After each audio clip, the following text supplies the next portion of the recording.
The problem is that freelancers don't see themselves as entrepreneurs.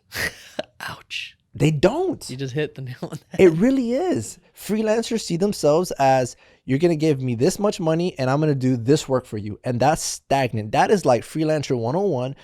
That's where you start, but that's not where you're supposed to stay, right? As you grow, as you get bigger, we talked a lot about this in our last episode. You want to be able to scale.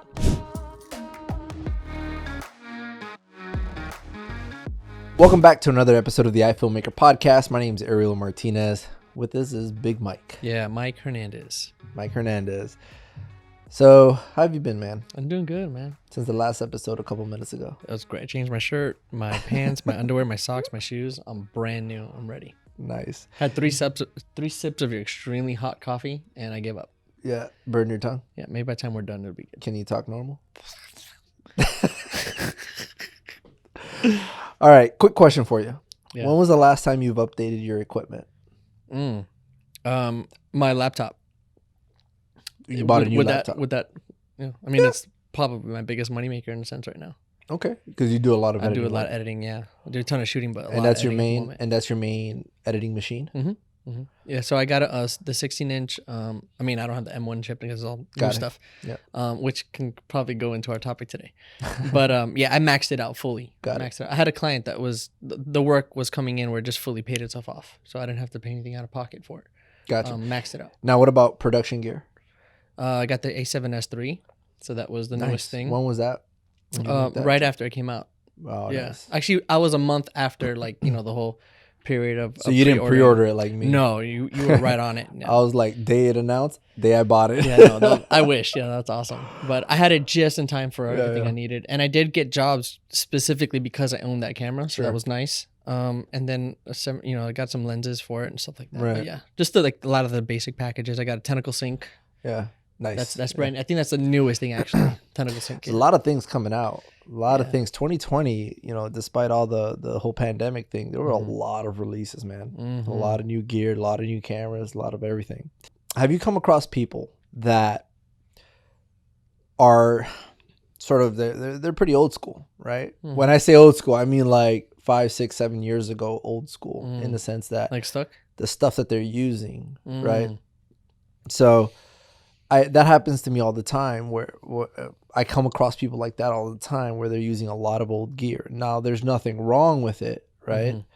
But I've worked with people that, and maybe people listening to this very episode, they don't want to upgrade anything because it's working for them. If it ain't, have you heard broke, that? Yeah, there you go. If it ain't broke, don't fix it, right? That's the sort of the mentality. Yeah.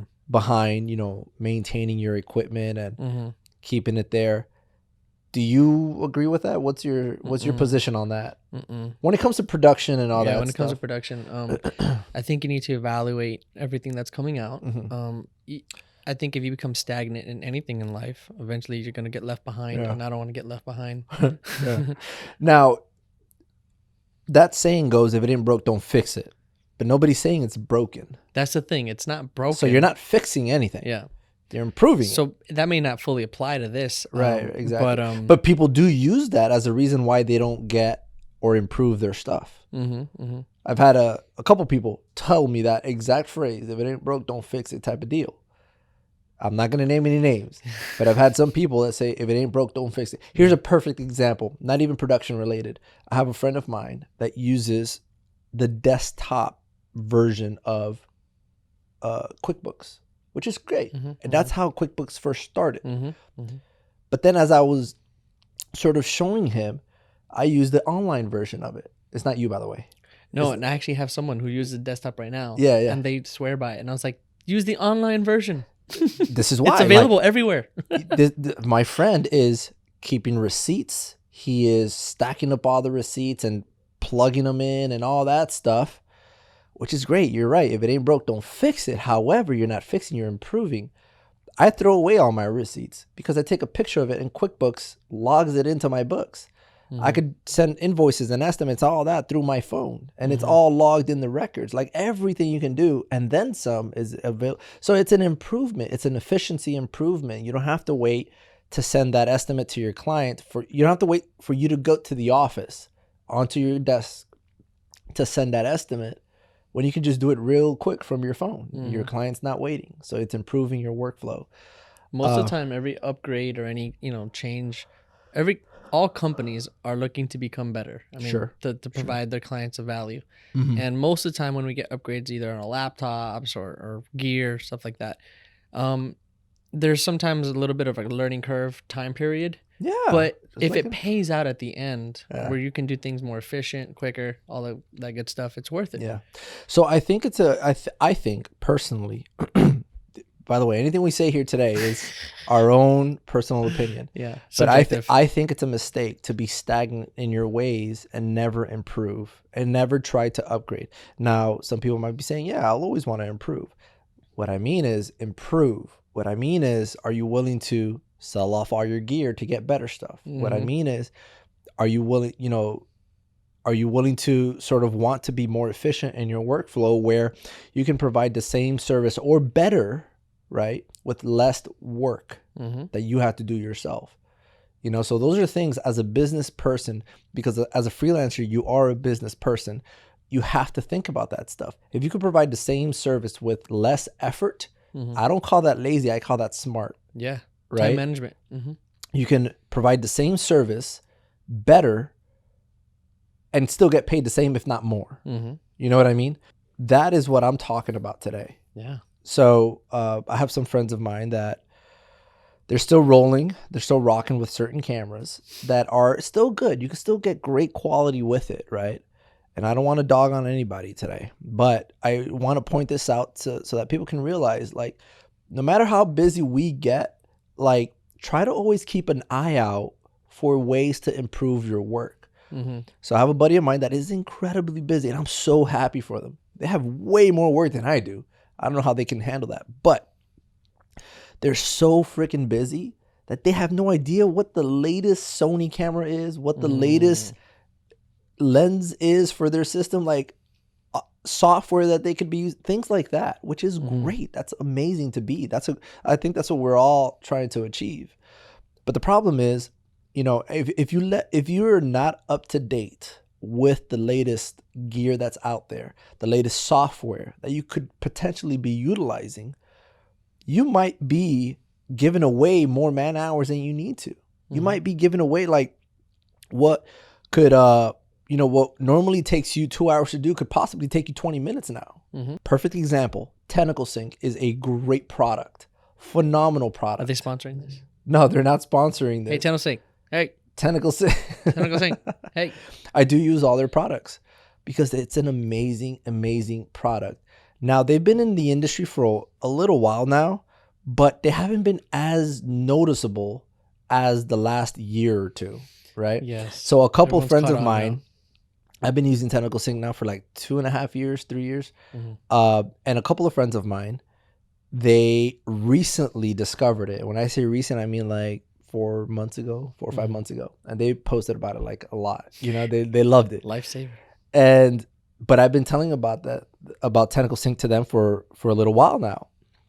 But, they didn't realize how easy it made audio recording so efficient and syncing in post. If you don't do it correctly, syncing audio with video in post could be incredibly daunting. Be a nightmare. It would suck, but they make it so efficient. So now you don't have to compromise. A lot of people don't like to record audio in camera. I personally don't have a problem with that because they want to use the external recorder. And that's another thing. Like, why, like, if you don't know the good preamps that these new cameras are coming out with, you might not know that they're probably just as good, as not better, than your external recorder, right? Yeah. So it's just things like that where you're working harder, not smarter. And again, it's not about being lazy. It's about working smarter.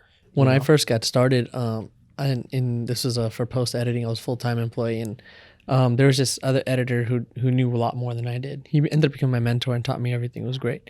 But I didn't know how to do this certain technique, and I figured, well, I'll just work harder, and I'll just spend a little time, and that'll justify it.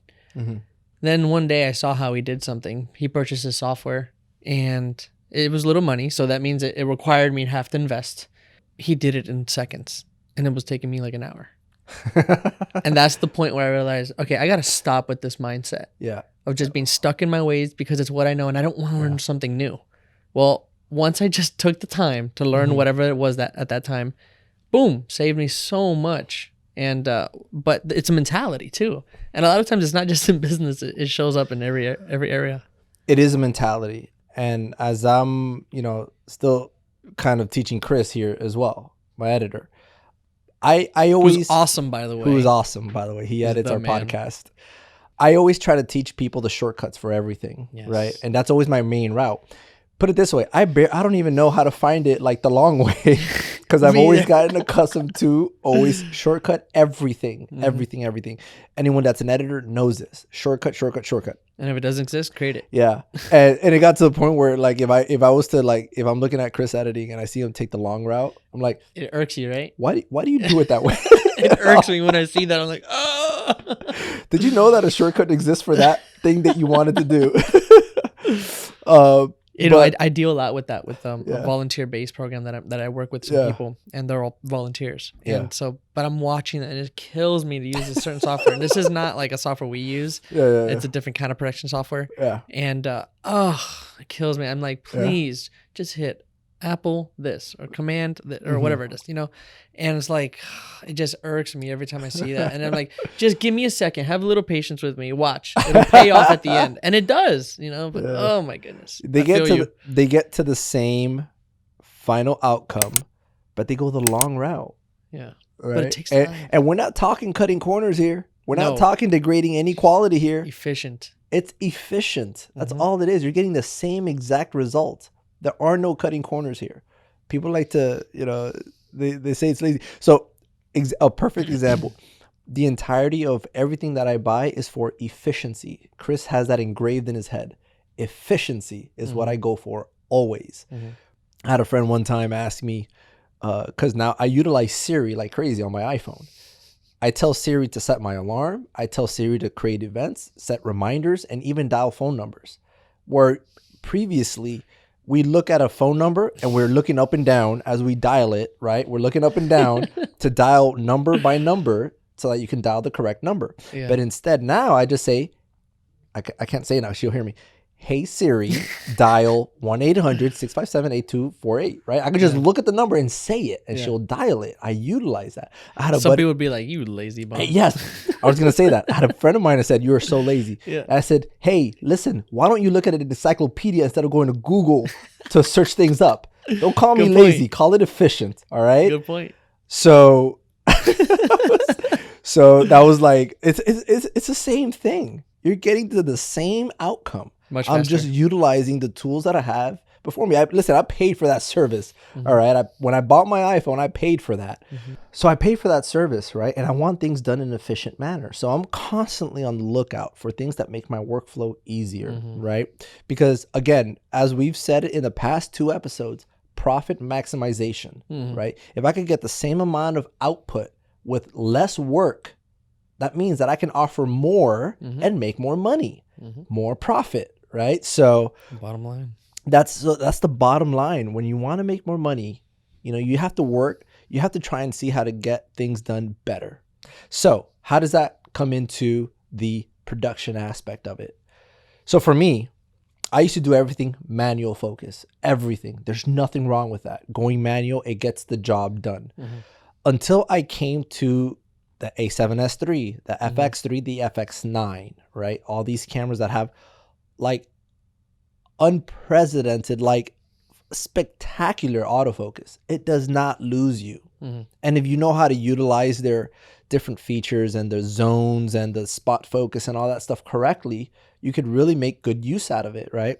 The reason why that's important to me is because I realize for the way that I shoot and the way that I get B-roll, what this means is that what would normally take me 3-4 attempts at getting a nice rack focus or a nice, panning or sliding shot trying to maintain focus manually, I do it in one and it comes out perfect. What that means is that I can get more shots with the same amount of time and have more variety. That's the thing, variety. That's huge. And have the same variety. And not only that, there are certain shots that when I was focusing manually, I wouldn't even attempt because I know the difficulty of that shot. For example, try being at 2.8 even. Have a guy run to your camera and you rack focus on them.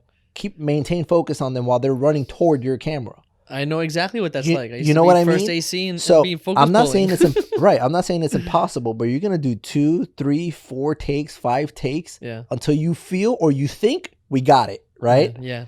How about getting it in one take and you know you got it? And being a one-man band though, because if you had someone dedicated to it, it's a different story. But yeah, one-man band, it's like you can't and rely on that. Exactly. So that's what I'm talking. So I didn't mention that part. Like we're talking about an experienced focus puller. That's going to cost you a lot of money. A lot. Yeah. Try doing that on the first take every time at f1.4. I did that. You know what I mean? Like with these cameras and whatnot. Yeah, with the autofocus feature. With the autofocus features, you could easily do that with your primes. You could go to 1.4 if you wanted to. And you have the option to set that transition speed to nice and fast so that it could track that person. It's incredible. You know what I mean? Or if you want to do a nice rack focus, slow down that speed. Track.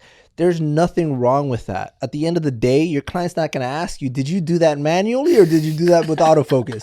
Because if then I'm not going to pay you as much. Yeah, no. So that's sort of where that comes down to. But it pays off in variety and other things that you can get done. Dude, it pays off. Get ahead of schedule. Oh my gosh. Allow new things to be introduced into the shot list. It's gotten to the point where now I can track people. I used to, because of that, here's another point. It's because of that before, when I was focusing manually, I required a big monitor. I needed to see that focus. But now I don't really need it just because I know it's in focus, right? I can see when I have it on the subject's face, I can see that little square on their eye. And so that's sort of what I mean by that's why, at the moment right now, as we're recording this, I live and die by these cameras. Like this is the camera this is the choice for me. Now, for bigger, more cinematic production work, like it's very relative. It's very, subjective. People have their styles and stuff like that. For the variety of colors, and this gives you great colors now. Sony has changed their colors. It's really, really good now. Very, very comparable. And people prefer still Canon. People still prefer Blackmagic. That's great. At what expense? Like, are you okay with not being able to have that sort of reliability? Is being able to shoot RAW a big factor for you? So it really goes down to like the type of work that you're doing as well. Yeah, that's just how I shoot. I'm very run and gun. Yeah, you're ruffling a lot of feathers right now. Am I? All these people that die hard to their brands. No, dude, look. First off, there is no perfect camera. There is no perfect camera. It's for me. It's about what's my clientele. What are my projects? What do they require? And then that's what I base it off of. You said something earlier off of camera that I thought was great. If it came time to having to decide whether you should move to something, go out and rent it. You had mentioned. Sure. Rent it, try it out, see if it works for you. I think that's a great method on the process of moving to something brand new. Yeah. No, 100%. Like you want to know what you're getting yourself into. I mentioned earlier that I bought the A7S III on the day that it was announced. I pre-ordered it. But that comes out of like, I knew Sony's history. I know what they're about to offer. I know that they wouldn't say something and really not be the case, right? Like some other camera manufacturers do, and they overheat like in 2 minutes. Like we're not naming any names. Not naming any names. It's like right there. But you see what I mean, like. But you see what I mean, like it's reliable. And you know what? If it wasn't, hey, I just return it. Yeah. Right? Yeah, but yeah, that was like sort of the factor for me. I knew that we needed to go in that direction. And, when I decided to sell off all my gear, right, I decided, this was my first full frame camera, but this whole time I've been shooting Super 35 and below, APS-C, Micro Four Thirds. So I've had different lenses, essentially. So if I was going to fully embrace full frame with autofocus and all those features, I had to make that jump. Yeah. So it was a big decision where sell everything, my lenses, my cameras, and upgrade everything full frame, have the proper lenses for it, and like really embrace it, really go for it. Go all in. But it was an educated decision based on what I needed and what these cameras were able to offer me. So that's sort of the deal there. And then the low light. amazing low light, Incredible. to be able to have that. So it opened up more doors for me, put it that way, to work more efficiently, have more options, not miss the shot. How many times do you miss the shot, like where you're shooting verite and there is no reshoot for that? Like, can you redo that? Like, no, you've already missed the moment. We're talking about weddings here, but there's other places where that will apply. It's just the efficiency and how easy it is to do it. Again, saving time, thus being able to provide more work, thus making more profits. So that's sort of where it really comes down to the upgrading of the gear. If it's not fixed, but it's improvable. You could always improve. And I think that we can continue to move forward, trying to improve our craft, get better at our quality, but also improve our gear as well. This comes down to computers too. Computers. Everything hardware, everything software. Rendering time means that's time that you can't really use your computer for other things. So, I mean, obviously, it all depends on your budget too. So right now, are you using the new M1 chip? Because that's kind of falls into what we're talking about, but I don't know that it's been fully figured out yet. I just bought another iMac. Okay. Another iMac, a 2020. I have a 2019. I gave that to Chris, and I got the 2020. Fully loaded again. It has like 10 core processor. It has 124 gigs of RAM. It edits for you. It's so it fast. Edits for me, man. It's a beast. 16 Breakfast gigs of graphics card. But you had the M1, didn't you? Well, we still do. We have the Mac Mini M1. Got it. And it was okay, but it started slowing down. Really? Like it got to a point where even on my 2019 iMac, it was like it doesn't compare at all. Interesting. It's powerful for what it is, but there is no comparison. Granted, it is the 8 gigabyte of RAM, but we've done it where it's only Premiere Pro that it's using, and maybe it wasn't even optimized. But the thing is, we got it, and it slowed down the more we used it. Because the renders for example, these episodes for the podcast Chris was editing in that Mac Mini, that was his computer. But what used to be like 35-40 minutes to export now turned into 2 hours. Whoa! For the same length of episode, he's not changing anything. That was very suspect there. Yeah, it's time we could not afford for him to be sitting there doing for 2 hours. Yeah. So he likes solitaire though. He likes solitaire. He likes Instagram. Yeah. But so I had to make that decision where, look, my computer works phenomenal. It took 15 minutes in my computer, the 2019. Nice. So I gave him that computer, and then I got a 2021.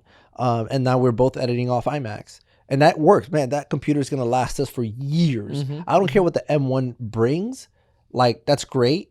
But I was just in a situation where I needed something now. I can't wait for Apple to announce it when they decide to announce it. So we'll see. I mean, again, that doesn't mean that, let's say tomorrow Apple announces something that really blows this out of the water for half the price. Now I got to make a decision. Just like my cameras. Do I sell this off and get that? I'm willing to do it. If it shows that I can improve my efficiency, my output significantly faster, how much is it going to cut it down by?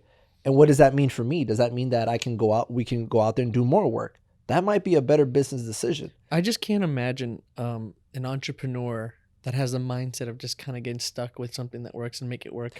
But see, the problem is that freelancers don't see themselves as entrepreneurs.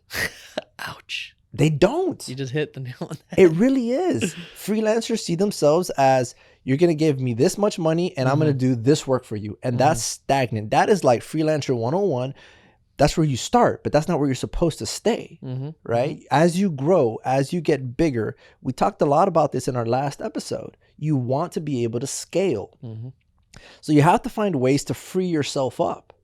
A lot of that has to do with how you shoot and how you edit. So the stuff that you use has to be able to get out of your way when you need it to. When the job is done, get out of the way. But this job, if I could do the same exact job, and this is where all these people that sell stuff on Amazon, all these people, like these third-party companies that sell the same product all the time. They find ways to make the same exact product, but they want to make it faster and better. So the same thing like McDonald's, Burger King, take any big conglomerates. Like, they make easy products. They try to find ways to make it more efficient. They want to make it faster. That's sort of like where we're at. So as a business person, you have to put your business mentality to work. You have to change your mindset from it's not broken, so let's continue to do this and do this and do this. How many clients have you ran into that are very old school in their operation? Okay, so I have one. Okay, yeah, it's an entertainment company, and they still do everything off of Microsoft Word. Okay. Run everything. Microsoft Word? Yeah, it doesn't even make sense. And so even like little things like proposals and everything, it's all off Microsoft Word, and that's it. And they're stuck. There's all these softwares that can help them be so much faster, but the person who's in charge of that area refuses to get with the times. And they do everything off of Microsoft Word. If they can't find anything, they don't know how to do anything in the back end of it. And so that reminds me of that type of person. They just cheat. This person does not want to move forward at all. Yeah. And one thing that also happens is that when a company gets really big and grows and grows and grows, the longer you stay stagnant in where you are, meaning in the equipment that you use and the software that you use, the harder it is to switch later.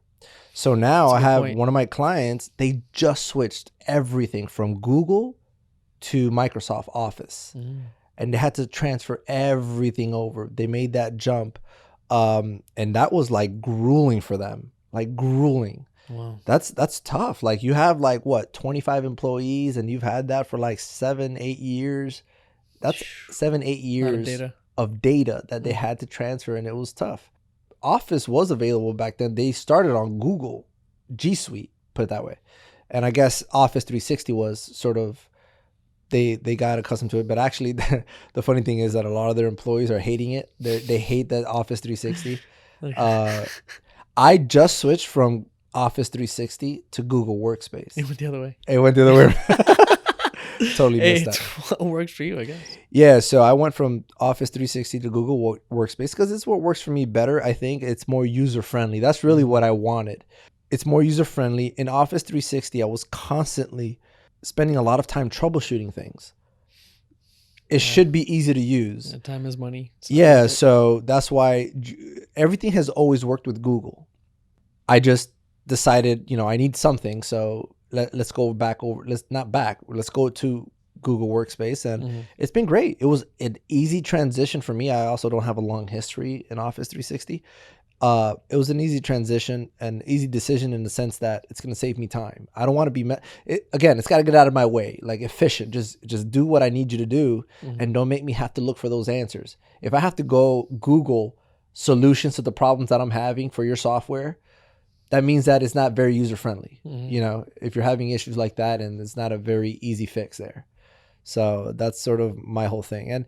And again, that's the reason also why I stick to Apple products, right? And it's not a preference, because I personally think I gave PC a legitimate chance. I went out, I bought a $1,500 PC, and I made a whole episode about this, switching from Mac to PC. I never announced it when I switched back, though. People just sort of figured that out when they saw my post, like, hey, now you're back to Apple. But I gave it a legitimate chance. I was there for 3 months, but that was 3 months of troubleshooting. 3 months of troubleshooting. Wow. I should not have that many issues and not have an easy way of fixing anything. Anytime Apple has an issue, again, my experience, it's always been an easy fix. It's always been pretty straightforward. And there's that's the very few times that it has an issue. It just works, And then there's just the side features also, the AirDrop, right? I finish a video, I want it on my phone, I can easily AirDrop it. Yeah. Retains the quality. The ecosystem. That whole Apple ecosystem is what makes everything so efficient. I can copy on my computer and paste it on my iPad, and vice versa, and on my phone. The app, my watch, like everything is a great ecosystem. So I love that whole, it makes it efficient for me. I can set up meetings and all that stuff with Siri and all that. It's amazing. And that's where efficiency for me is really working. I don't think that PC has something like that. They just have really good, editing machines, but that's pretty much it. That's sort of what it comes down to for me. It's just the efficiency, the workflow. So I'm willing to pay more money, and I acknowledge I have to pay more money to get the system that I need to do the work that I need, whereas it would have cost me half the price. Yeah, but it pays off at the end of the day. it pays off. It pays off for sure for me.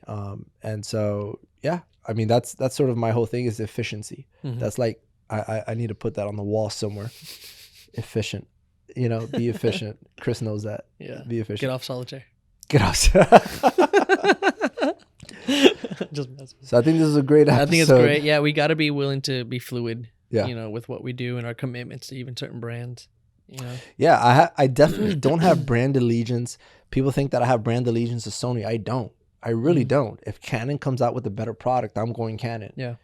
If Blackmagic comes out with a better product, I'm going with Blackmagic. It's what gives me what I need to get the job that I need to get done at the most efficient way possible. I had a DP I worked with that had full-in Canon for years, 30 years of photography. And went into video, discovered. Yeah.